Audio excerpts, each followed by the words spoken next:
¿Qué tal? Bienvenidos a una nueva edición de Parlamento en una semana que ha sido especialmente intensa en lo político. Mientras en el Congreso de los Diputados se debatía sin prosperar una moción de censura de Vox contra Pedro Sánchez, aquí en Canarias el Parlamento conseguía el consenso necesario para sacar adelante el plan Reactiva Canarias en un pleno que pudieron seguir en directo aquí en Televisión Canaria. Tras 5 meses de recorrido, el plan sale adelante sin ningún voto en contra, un documento que podría ir adaptándose según cómo vaya avanzando la pandemia y que es fruto, ha dicho el Gobierno, del trabajo colectivo.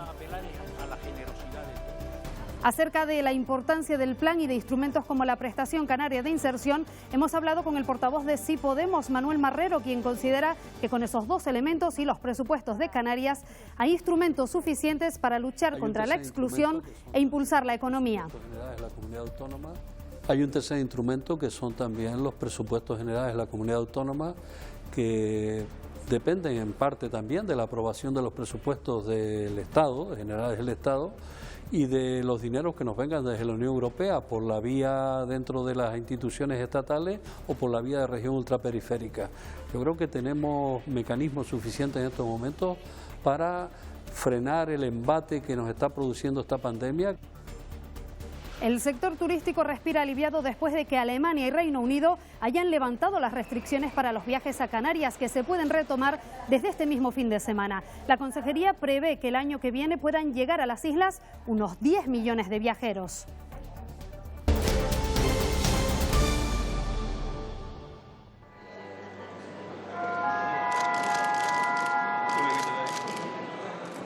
Entré en política y porque Podemos me pareció un proyecto interesante. En el año 2015 ya la gente de mi generación en general habíamos perdido las expectativas en que aquí hubiera algún cambio porque el bipartidismo se había implantado y parecía que iba a ser para siempre.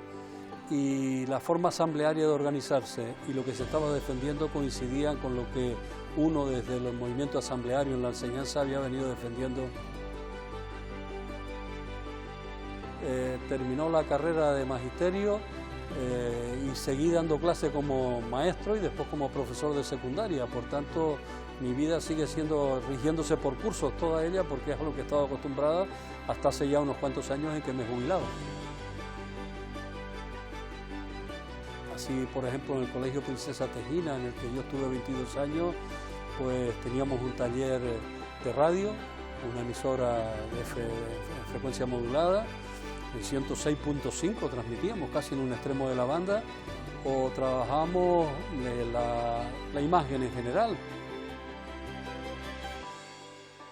Hay varios, pero un postre sencillo que puede ser con productos casi algunos del país, como por ejemplo los higos pasados que estén magníficos, puestos a maceración en licor o en vino dulce, y luego envueltos en chocolate, que quedan riquísimos realmente, unos bombones de higo que ya los había probado yo, porque no sé si en Extremadura o por ahí, parecido al marrón glacé, pero en versión higo. Pues tienen fama, ¿eh? Bueno, pues nada, ya los probaremos.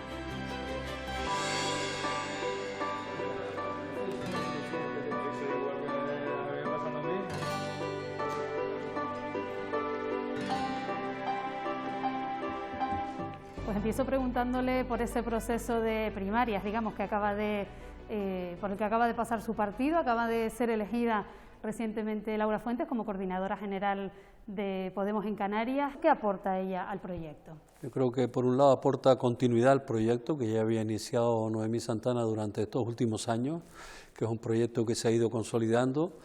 Sigue aportando juventud, porque Noemí también es una persona joven y Laura también. A su vez que experiencia y conocimiento, es decir, porque Laura es una persona también muy preparada y empática, es decir, y que ha sabido confeccionar una candidatura plural, es decir, de distintas sensibilidades, con gente joven, con gente mayor, como puede ser mi caso también, que he formado parte de esa candidatura, y sobre todo con gente que tiene muchas ganas de consolidar a Podemos en Canarias y a nivel del Estado. Es un proceso que, sin embargo, no ha estado exento de cierta polémica. Había otra candidatura, la de Mary Pita, que se retiró. Ella había pedido un aplazamiento porque decía que había falta de transparencia. ¿Qué tiene que decir al respecto?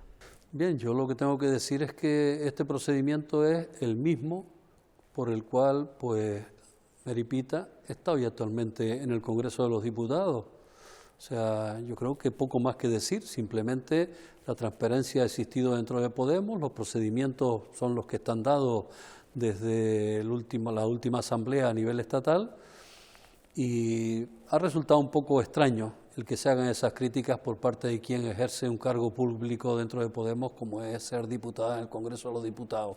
Por tanto, flaco favor se le hace a un proyecto cuando estas críticas, en vez de hacerse internamente y resolverse, si es que hubiera algo que resolver en este caso, pues se han hecho públicamente. ¿Cree que tendrá algún tipo de consecuencia para la formación ahora? Yo creo que en absoluto, porque una vez pasadas las primarias en Podemos solemos tener la costumbre de que las primarias es el momento de confrontación de ideas, no de enemigos, somos todos compañeros y compañeras dentro de una misma organización, confrontamos ideas de cómo queremos que sea el proyecto en los próximos años, elegimos nuevos secretarios, secretarias generales en este caso, o coordinadoras, y se elige el órgano autonómico. Por tanto, una vez pasadas las primarias, todo el mundo a arrimar el hombro, seas de la corriente que seas y el pensamiento que tengas, y todos caminando en la misma dirección. Esta es una semana clave porque se ha aprobado el plan de reactivación de Canarias. Ese pacto se firmó en el mes de mayo. Durante estos meses se ha ido negociando, se ha conseguido el apoyo de la mayoría social, también de los partidos políticos, y se ha aprobado esta semana en el Parlamento también la prestación canaria de emergencia. Son dos instrumentos que pretenden aliviar a las familias, a las personas que peor lo están pasando con esta situación, dar un impulso a la economía. ¿Cree que va a ser suficiente con estos dos instrumentos para la situación que se avecina? Hay un tercer instrumento que son también los presupuestos generales de la comunidad autónoma, que dependen en parte también de la aprobación de los presupuestos del Estado, generales del Estado, y de los dineros que nos vengan desde la Unión Europea por la vía dentro de las instituciones estatales o por la vía de región ultraperiférica. Yo creo que tenemos mecanismos suficientes en estos momentos para frenar el embate que nos está produciendo esta pandemia, que no solo ha sido una cuestión de salud, que lo sigue siendo aún en día, sino también una cuestión de desempleo, de exclusión social, de pobreza, de falta de vivienda, de una serie de carencias que estaba ya sufriendo la población canaria antes de los inicios de esta situación y que se han incrementado y se seguirán incrementando, desgraciadamente, porque es lo que nos ha venido ahora en estos momentos para combatir. Pero yo valoro de este plan Reactiva que hemos aprobado, como de los presupuestos futuros, como de lo que se haga a nivel de Estado y de la Unión Europea, el que tenemos un principio, que es que nadie se quede atrás, y esto no es un eslogan, esta es una apuesta decidida del Gobierno por dos cuestiones. Por un lado, por todo lo que significa lo público, como paraguas que nos atienda al conjunto de la sociedad, y por otro lado, preocupación por los sectores más vulnerables de la sociedad. Esta semana usted pedía en el Parlamento, pedía en comisión nuevamente la derogación de la reforma laboral. Hablaban en esa comisión, en ese marco, de los expedientes de regulación temporal de empleo, que se han prorrogado, como sabemos, hasta el 31 de enero, pero usted insistía en esa idea, en que se derogue la reforma laboral. Sí, bueno, yo creo que es una cuestión que está en el programa de gobierno a nivel estatal, ese gobierno de coalición, en el cual nosotros también estamos a través de Unidas Podemos, junto con el Partido Socialista, y creo que esos compromisos se irán cumpliendo. De hecho, se han ido ya cumpliendo algunas cuestiones de esa derogación por parte de la reforma laboral, se han ido cumpliendo en este tiempo. Yo creo que hay un alto nivel de consenso entre sindicatos, gobierno y empresariado en este momento. Cuando ha habido cuestiones que acordar con el Ministerio de Trabajo, hasta ahora han sido acordadas todas por las tres partes, lo cual es un ejemplo de diálogo, cosa que desgraciadamente en Canarias pues no hemos contado con el apoyo, por ejemplo, de uno de los partidos de la oposición, como es el Partido Popular, que es el principal partido de la oposición a nivel de Estado, y que ni allá ni aquí ha querido arrimar el hombro, simplemente ha visto una ocasión de electoralismo en este procedimiento, de la crisis, de lo que hay en la cuestión de salud y de desempleo, etcétera, y ha visto una cuestión de oportunidad para hacer electoralismo. Creo que se ha equivocado, porque la sociedad lo que espera en estos momentos de crisis es que todos estemos unidos en torno a la solución de los problemas.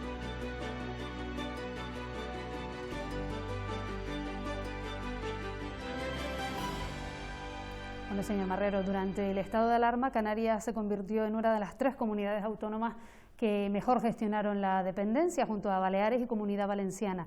Sin embargo, ustedes, la consejera Santana, ha dicho que sigue haciendo falta personal para continuar con esa gestión porque todavía tiene carencias, todavía tiene déficit. Sí, hace falta personal en general en todas las administraciones públicas, es decir, a partir del año 2012 se imposibilitó que se renovara gran parte de las plantillas de todo el personal de las administraciones públicas y eso ha traído consigo un déficit en todas ellas y de manera especial en aquellas como derechos sociales que son urgentes la respuesta que hay que darle a la gente. En ese momento, cuando antes de la pandemia ya se había comenzado desde el principio de la legislatura a mejorar las PCI, es decir, la Prestación Canaria de Inserción, que pasó de 5.000 personas que estaban siendo beneficiadas a más de 8.000 en este tiempo, en estos meses anteriores a la pandemia y durante la pandemia. Por tanto, un notable esfuerzo con el mismo personal que había anteriormente, haciendo un sobreesfuerzo los empleados públicos que trabajan en esa consejería. Y luego se añadió el ingreso canario de emergencia, que ha sido fundamental, aunque ha llegado en torno a unas 18.000 personas. Ahora va a verse en estos días, se va a llegar la segunda paga de ese ingreso canario de emergencia, que fue una situación provisional mientras llegaba el ingreso mínimo vital, que este sí que se ha retrasado un poco desde las instituciones del Estado, pero que esperamos que se regularice toda esa situación cuanto antes, porque comer se come todos los días y la gente tiene necesidades. Pero hay visos de que se vaya a solucionar el tema del personal pronto, de que se pueda poner gente para atender a esas personas, que todavía hay solicitudes muchas que quedan por atenderse, por tramitarse. Sí, estamos esperando que en el Congreso de los Diputados ya está previsto que el Gobierno del Estado, sobre todo porque va a necesitarse mucho más personal público para la gestión de los fondos en estos planes de reactivación que se han ido aprobando en las distintas comunidades, para la gestión de los presupuestos generales del Estado, de lo que venga de la Unión Europea. Y hay una ley de contrataciones, una ley de contratos que se está revisando y se va a sacar adelante y eso va a facilitar de alguna forma en que, salvando los procedimientos constitucionales de mérito, capacidad, publicidad, etcétera, pues se agilicen los trámites para que no sea esa cuestión de 2 o 3 años a veces para que una plaza se termine cubriendo. Tema sensible también es el de la inmigración. Estamos viendo cifras que comparan esta situación con la del año 2006. Pensábamos que no se llegaría a una situación tan complicada, pero se está dando. ¿Qué cuerpo se le queda a usted cuando se compara Canarias, por ejemplo, con Lampedusa? Sí, bueno, en estos momentos estamos viendo una situación que se asemeja ya a la de 2006, todavía un poco por debajo, pero se va acercando, desgraciadamente. Y porque se han cerrado, el tráfico por el Mediterráneo se ha cerrado y ahora casi la única vía que le está quedando a mucha gente para llegar al ansiado continente europeo, donde esperan rehacer una vida, donde tienen unas expectativas, tienen algunos de ellos familiares, son gente de la mejor preparada de sus lugares, de Senegal, de Mali, de cualquiera de los países del vecino continente africano, que recorren a veces miles de kilómetros en condiciones deplorables y que luego se aferran a un cayuco, muchos de ellos perdiendo la vida en el mar para llegar a nuestras islas. Por tanto, soluciones a este tema, pues primero implicación de la Unión Europea, que es la responsable de las fronteras europeas en general y de lo que significa pues ayudas al desarrollo en los países de origen, para que esta gente no tuviera que salir de ellos en búsqueda de una mejor vida, porque en definitiva la gente cuando está en un lugar sin esperanza y casi convertido en una cárcel, pues se juegan su vida a cambio de poder prosperar si acaso escapan de ella a través de ese viaje por el Atlántico. Por tanto, Unión Europea, el Estado español tiene que implicarse también y sobre todo en lo que significa, junto con los Estados europeos, en la redistribución de esos inmigrantes que llegan, porque Canarias no es el lugar de destino de la mayoría de ellos, es un lugar de tránsito, es un lugar de cercanía al continente africano y por tanto es un lugar en el que debemos tener los medios, centros de acogida de migrantes absolutamente imprescindibles en las islas para que la gente que llega esté recogida los días que sean necesarios en condiciones dignas antes de su traslado al continente europeo, bien al Estado español, a otras nacionalidades y regiones, bien a otros países de la Unión Europea. También la vía diplomática es importante. Esta semana el presidente Torres se ha reunido con el cónsul de Marruecos. ¿Qué espera de esa posibilidad de diálogo entre Canarias, entre España y Marruecos en este caso? El diálogo es importantísimo, fundamental, pero el diálogo tiene que ir acompañado de medidas de apoyo a esos países y a esos lugares, es decir, el apoyo en la cooperación al desarrollo, el apoyo a los programas que se acuerden entre ambos países, que hay que dotarlos económicamente después, porque no solo vale con palabras grandilocuentes, firmar convenios, firmar acuerdos, luego hay que dotarlos económicamente y mantenerlos en el tiempo. Pues no puede ser una cuestión de ir a apagar el fuego cuando el fuego se produce, hay que prevenir para que ese fuego no se produzca. La parte, digamos, más delicada, más sensible de la migración son los menores que llegan a Canarias, son competencia, en este caso, de la comunidad autónoma. La cifra que hay actualmente en las islas es de 1.202 menores, es el triple que el año pasado. Se han abierto centros, 14, decía el otro día Noemí Santana, pero todavía hace falta ayuda de Europa, pedía ella, para poder atender dignamente a estas personas y además posibles derivaciones a otros territorios peninsulares donde esa presión migratoria no es tan grande. Efectivamente, desde la Consejería de Derechos Sociales nosotros consideramos que se está atendiendo puntualmente y debidamente a todos los menores que han llegado. Lo que ocurre es que estos menores, como el resto de inmigrantes que llegan a nuestras islas, primero, no pueden estar 3 días en el muelle de Arguineguín, en unas carpas, y en segundo lugar, habrá que reorientar luego que vayan hacia otros lugares del Estado español o de la Unión Europea. Y eso tiene que tener agilidad el propio gobierno del Estado español y los gobiernos de la Unión Europea, los distintos gobiernos de la Unión Europea y la propia Comisión Europea y demás, que tienen que tomar medidas. No puede ser que solo se propicien ayudas para que en la zona de Turquía o en la zona del sur de Grecia pues se creen allí una especie de empalizadas para que no se penetren en Europa, ¿no? Es decir, hay que regularizar esa inmigración, pero regularizarla en origen, y hay que de manera especial atender a aquellos países a los que durante décadas y durante siglos desde la Unión Europea también se les ha saqueado. ¿Pero está en riesgo esa atención digna a los menores aquí en las islas? Yo creo que se está prestando atención digna a los menores a través de los servicios de la Consejería de Derechos Sociales. Ha sido una cuestión preferente y considero que se están desviviendo para que estén en las mejores condiciones posibles. Otra cuestión está en que cuando ya es muchísima la gente que está viniendo, o bastante gente la que puede venir, pues hay que reorientar a esta gente hacia otros lugares del Estado y redistribuirlo.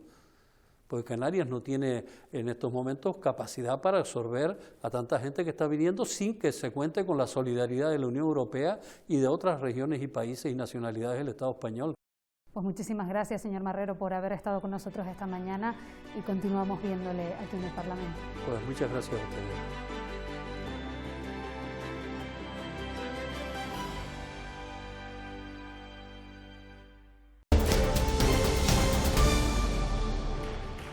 Gracias, señoría. Aprobado el plan Reactiva Canarias con los votos a favor de todos los grupos y la abstención del Partido Popular, tras una jornada que arrancaba a las 10:30 de la mañana y concluía en torno a las 6 de la tarde. Y al final, con la aportación en el trabajo de todos los grupos parlamentarios, de los 7, hemos conseguido el mejor texto que ha sido también aprobado por los agentes sociales y económicos. Finalmente, el Gobierno lograba el respaldo de todos los grupos del pacto y también de Ciudadanos, que se sumaba al plan tras alcanzar acuerdos sobre sus propuestas. Abstención del Partido Popular y 73 propuestas de resolución aceptadas para un documento que el presidente Torres ha definido como un éxito colectivo.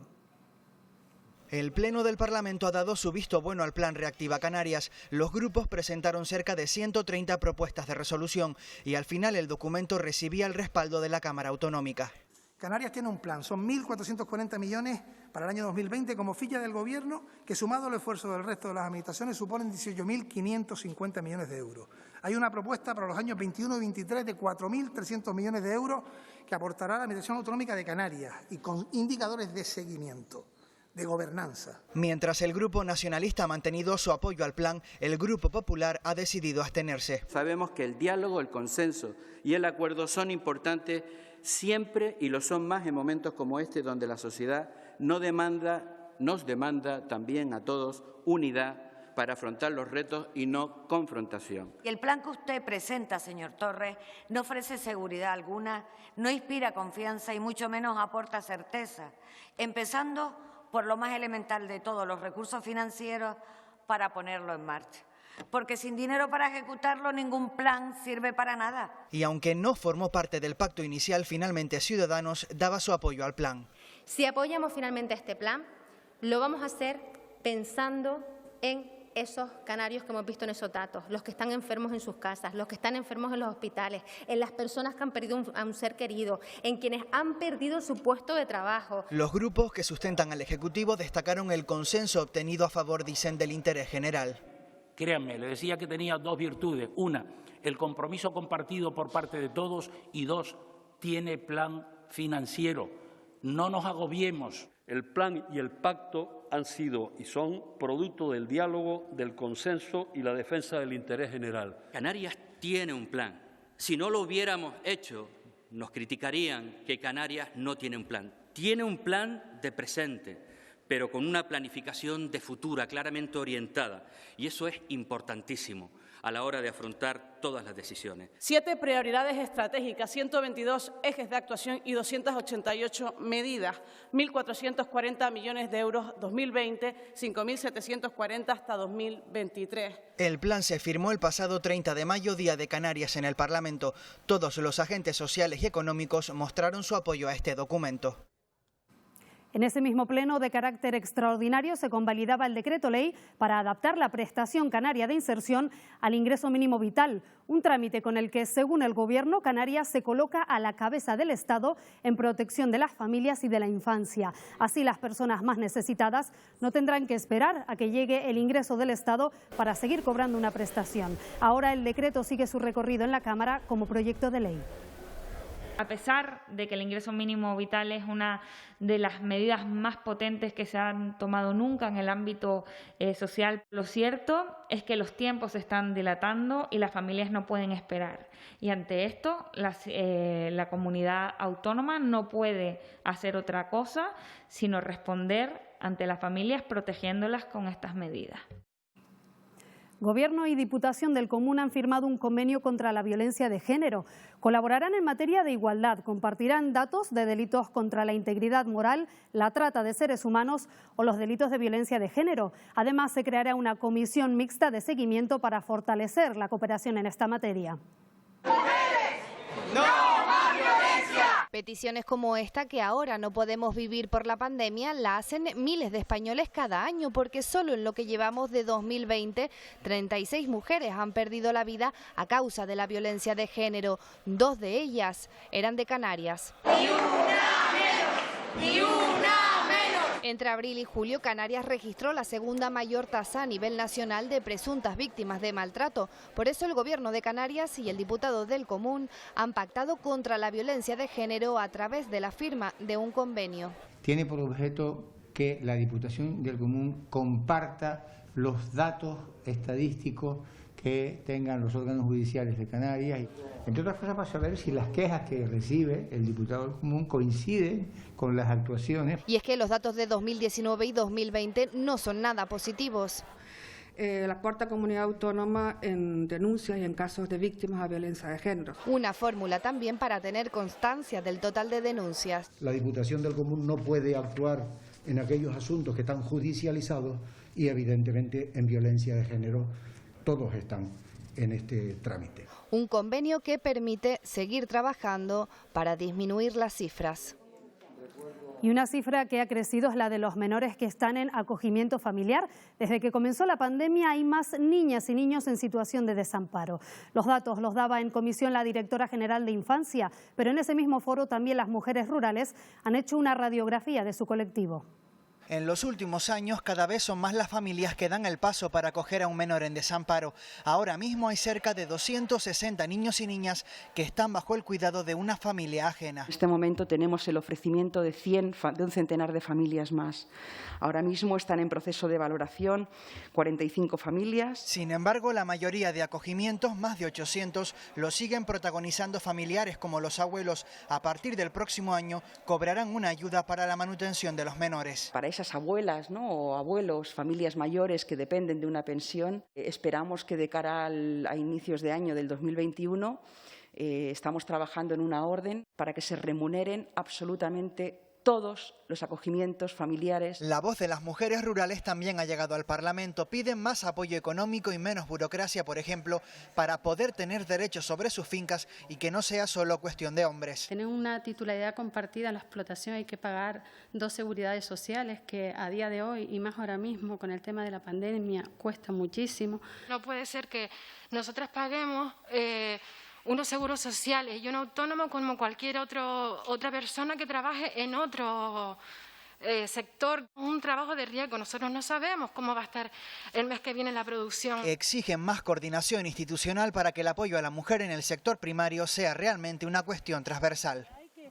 En esa misma comisión, la directora general de Protección a la Infancia rechazó la petición de la Fiscalía de Las Palmas de separar de sus madres a los menores que llegan en Cayuco.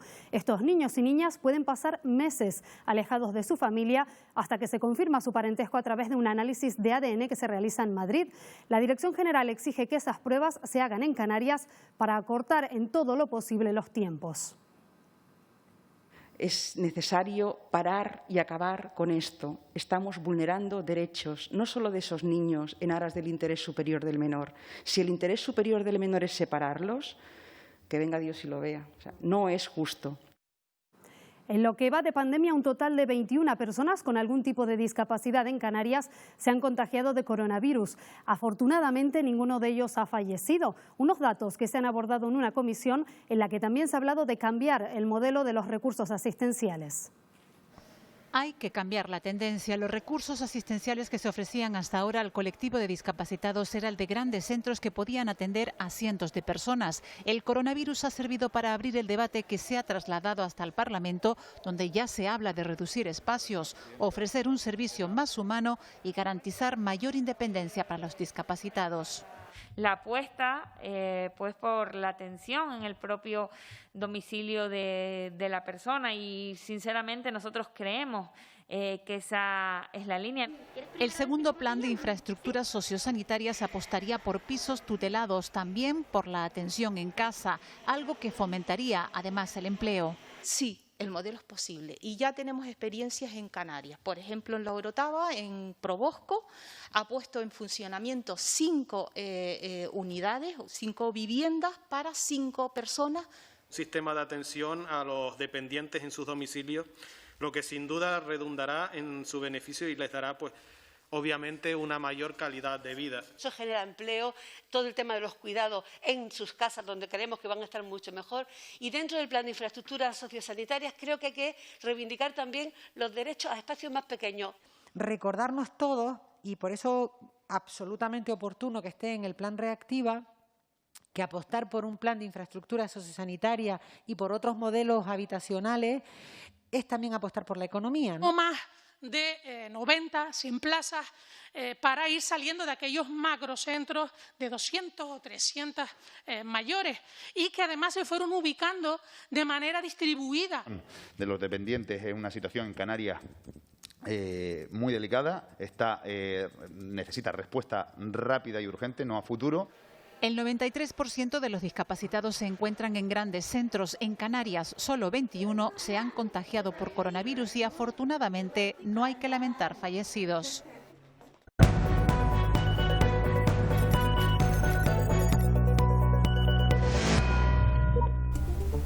Esta semana lo hemos visto en el programa El Plan Reactiva, se ha debatido en el Pleno. No ha llegado ni como decreto ni como proyecto de ley, sino como una comunicación del Gobierno. Pero, ¿qué es esto exactamente? Pues se trata de una información presentada por el Ejecutivo ante el Parlamento para que debata sobre ella y se pronuncie al respecto. Los grupos parlamentarios tienen la oportunidad de presentar sus propuestas de resolución. El debate de esta comunicación se puede celebrar tanto en pleno como en comisión. Una vez que el Gobierno y los grupos han intervenido con sus correspondientes réplicas, se abre un plazo de 30 minutos para que los grupos presenten sus propuestas de resolución. En el caso de que la mesa las haya admitido, estas podrán ser defendidas por un máximo de 5 minutos con un turno en contra por el mismo tiempo. Las propuestas se votarán en el mismo orden en el que hayan sido presentadas, salvo aquellas que impliquen un rechazo global a la comunicación del Gobierno, que serán las primeras en votarse.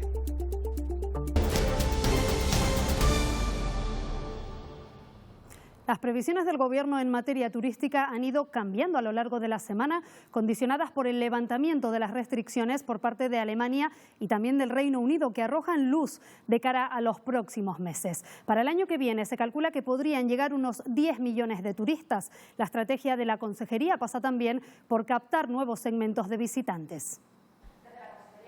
Son tiempos complejos, por eso Canarias debe reinventarse.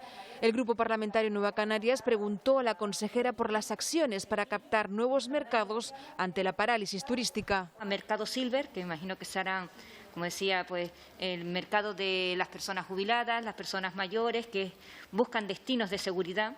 Y hablaba también de un nuevo mercado, que es el mercado de los nómadas digitales, los teletrabajadores. Ciudadanos y Partido Popular coinciden en la realización de los test. El Grupo Nacionalista Canario reconoció que la capacidad de las islas en la crisis sanitaria es limitada. La realización de los test en aeropuertos a la llegada de los vuelos sin ningún tipo de excepción y en su defecto cuarentena, siguiendo el modelo alemán. O test o cuarentena. O se ponen las pilas y empiezan a hacer test, como están haciendo ya otros países europeos, para poder atraer turistas, o evidentemente muy difícil o de manera muy lenta se va a recuperar esto. La capacidad que tiene Canarias es limitada. Podemos tener una capacidad que implique una reputación sanitaria con nuestros indicadores, con tener unos índices de COVID como los tenemos ahora, pero la conectividad no depende de usted. Sí Podemos Canarias apuesta por un turismo sostenible y la mejora de infraestructuras es la apuesta de la agrupación socialista Gomera. Y creo que es fundamental también, pues, para esa atracción de nuevos mercados o de consolidación, también modernizar nuestra planta hotelera y extrahotelera. Ahondar y preocuparnos, ¿no?, y profundizar en qué sectores de las sociedades nos interesan a nosotros de cara a un turismo sostenible, un turismo respetuoso con el medio ambiente. Volver a recuperar los mercados tradicionales y captar aquellos que no sean, para los que seamos más atractivos, al menos hasta que llegue el respiro de una vacuna que garantice la seguridad y la tranquilidad para el sector. A pesar de las incertidumbres, Yaisa Castilla anunciaba que el turismo de cara a 2021 podría tener datos positivos. Creemos que en 2021 vamos a recuperar al menos el 70% de nuestra conectividad y estimamos que la cifra de casi 10 millones de turistas en todo el año próximo no es descabellado.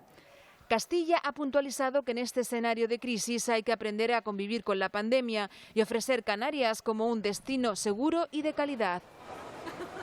Pues en una economía tan dependiente del sector servicios, los ERTE están resultando un instrumento fundamental para miles de trabajadores. Más de 200.000 personas han estado en esa situación desde que comenzó el estado de alarma y 83.000 de ellos no han podido trabajar ni un solo día. Esta semana ha terminado el plazo para solicitar nuevos expedientes y se han tramitado más de 3.300 solicitudes de empresas que buscan una bonificación mayor de sus cuotas a la seguridad social. Los datos los daba en comisión el viceconsejero de Empleo, Gustavo Santana. En Canarias se han presentado 3.353 solicitudes, en las que hay 31.732 trabajadores y trabajadoras que vienen a beneficiarse de estas medidas de protección. Y esta semana presencias importantes también en la Cámara, los eurodiputados Juan Fernando López Aguilar y Gabriel Mato, que han participado en la comisión sobre el escenario de la Unión Europea. López Aguilar ha aportado su visión sobre inmigración en las regiones ultraperiféricas, mientras que Mato ha hecho hincapié en el sector primario. La reforma de la política agraria común que Europa ha votado estos días no es la que quieren los agricultores, pero en cuanto a fondos no afectará negativamente a Canarias. Así lo ha defendido el popular Gabriel Mato. Otra cuestión, dice, son los 10 millones de euros que se recortan del POSEI, aunque el eurodiputado confía en una solución. Es que los propios Estados miembros de su budget, de sus partidas presupuestarias que tienen de Europa, puedan dárselo. Es verdad que los agricultores, es verdad que el sector agrario prefiere que le venga el dinero directamente de Europa porque está garantizado y además los bancos te anticipan porque saben que viene. Es el ejemplo claro que sucede con el plátano. El socialista Juan Fernando López Aguilar ha reconocido que la situación migratoria en Canarias es preocupante y ha puesto el énfasis en el nuevo Pacto Europeo de Migraciones y Asilo. Dice que no viene a cubrir ningún vacío legal, pero que debería resolver dos cuestiones que él ya ha denunciado. Uno, injusticia en el reparto de las responsabilidades que afecta sobre todo a los países con fronteras exteriores vulnerables. Por su orden, Grecia Chipre, Malta, Italia y España en Canarias. Ahora sobre todo en Canarias. Y otra, incumplimiento clamoroso del mandato de solidaridad por parte de un conjunto de Estados miembros cada vez más díscolos, cada vez más en rebeldía. López Aguilar ha dicho que la comisaria europea de Migraciones se ha comprometido a visitar Canarias para comprobar in situ el impacto del fenómeno migratorio.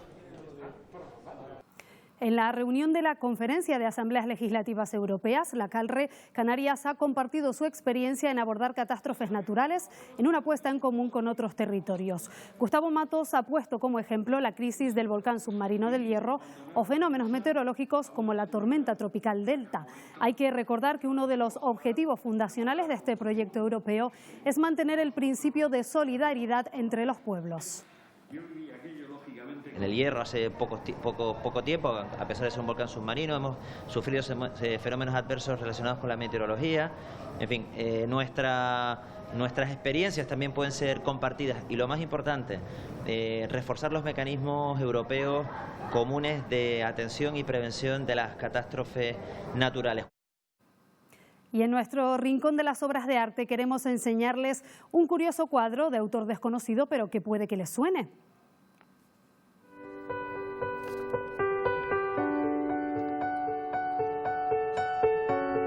Es una reproducción del joven azul que el retratista inglés Thomas Gainsborough pintó en 1770. Se cree que representa a Jonathan Boothal, hijo de un rico comerciante y que sirvió para estudiar el modo de vestir de los jóvenes del siglo XVIII. La obra original se exhibe en la Biblioteca Huntington de San Marino, en California.